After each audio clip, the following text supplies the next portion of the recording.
Well, what's up, folks? It is late at night. I'm under the light. I was just prepping the boat and some gear, fixing up my trailer lights, getting ready.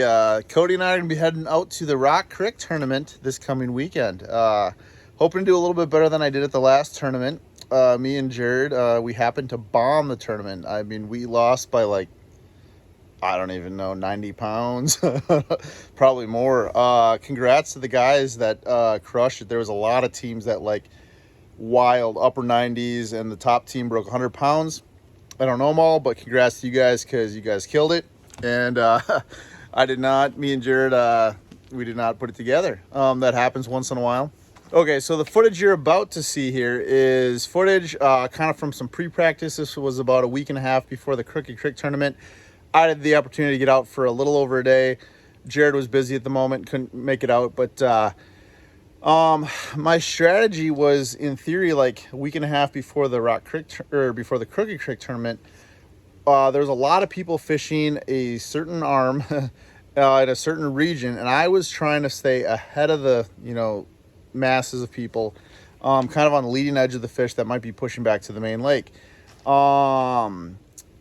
During pre-practice, like a week and a half before the tournament, that happened to work very well.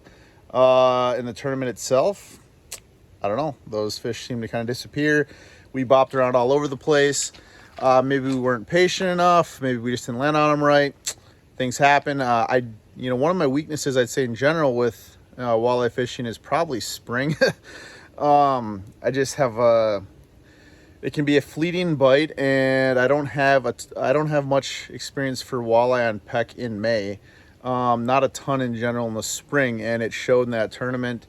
Jared and I, we tried hard, but we didn't get a ton of time to practice, and things happened. But anyways, the footage that you're about to see, I was gonna put out, but I didn't really, I didn't know how much spots we'd be able to run into for the tournament. I didn't want the tournament to fish too small, and if people kind of got some ideas on some backgrounds, which I'm terrible at backgrounds, but some people like are aces at like, oh, look at that little rock on the bank. You must have been such and such spot.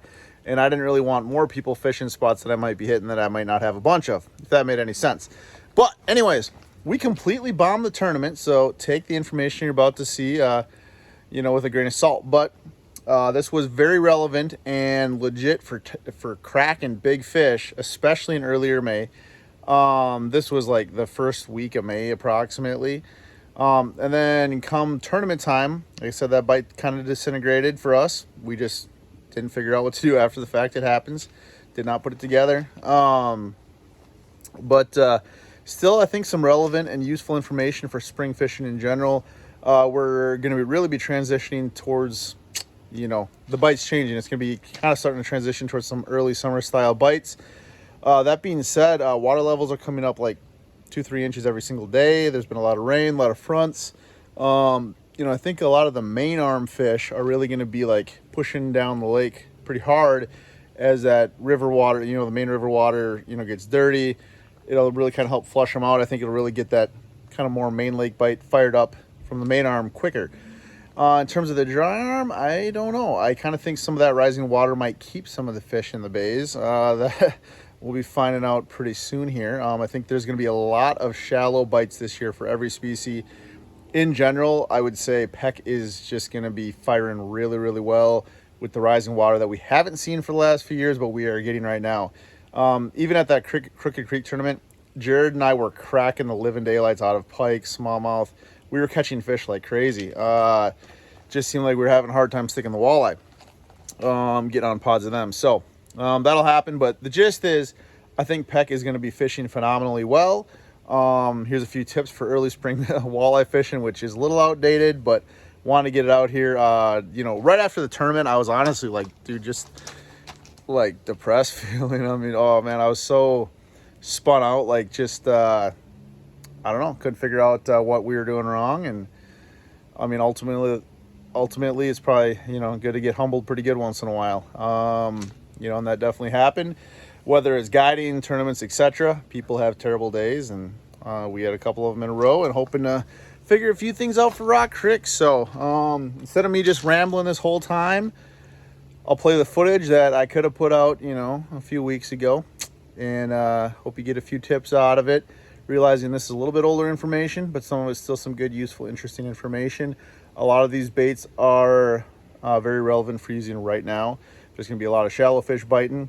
A lot of the style of presentations I was talking about are still going to be effective. So hope you guys have a good one. Peck fish should be biting really well. So catch you later.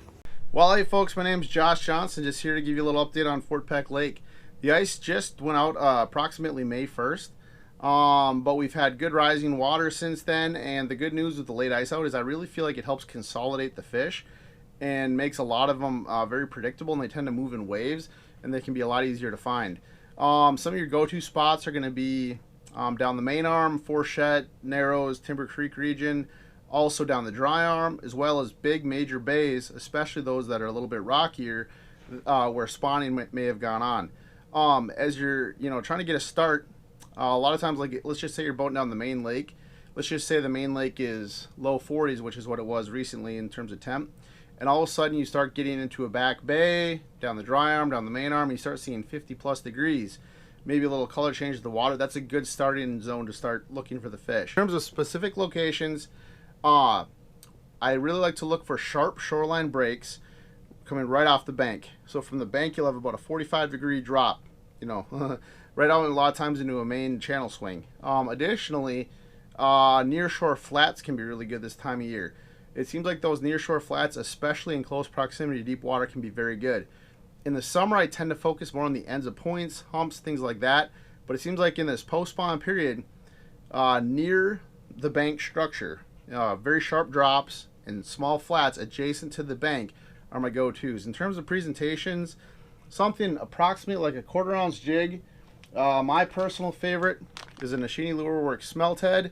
Just like this, it just weighs a little over a 1/4 ounce. That I can dress up with either a 3.5 or 4-inch Kitech Easy Shiner, or I like to tie up a hair jig as well. It can be a fantastic presentation at this time of the year. I really like it for covering various portions of the water column and mixing up my retrieve. Something you can either swim the bait through the water column, bounce along the bottom, or snap jig with it, whether it's with a swim bait or a homemade hair jig with this jig. Additionally, I really like a Scottsboro tackle, 1/4 ounce underspin with a 3-inch gulp minnow. Pretty deadly little combination for numbers of fish. I also really like casting Rapala glass shad wraps for these post-spawn walleyes. Can be a very effective presentation to mix in. Looking forward, snap jigging with darter head style jigs is a very overlooked presentation in my opinion. This is a little bit heavier option, a 3/8 ounce. Anything from a 1/16, 1/8, 1/4 ounce, depending on what depth range you're at. With something like a Nishini Lure Works drop shot minnow can be a deadly presentation. I really like the Nishini Lure Works drop shot minnow in this cool to colder water in the spring, because you can see how soft this thing is. It has very, very lifelike action in cold water. This on a darter jig has a really random erratic action that those walleyes really like, and it really can bridge the gap between your spring style jigging bite and your jigging rat bite, which will really fire up in like mid-June. A darter head with a soft plastic minnow, snap jigging it can really give you an effective presentation, target them this spring. So anyways, the bite has been very good. Put your time in. The bite can be fickle. It can be a fine line between an incredible day and a poor day, but put your time in. There's some giants biting right now.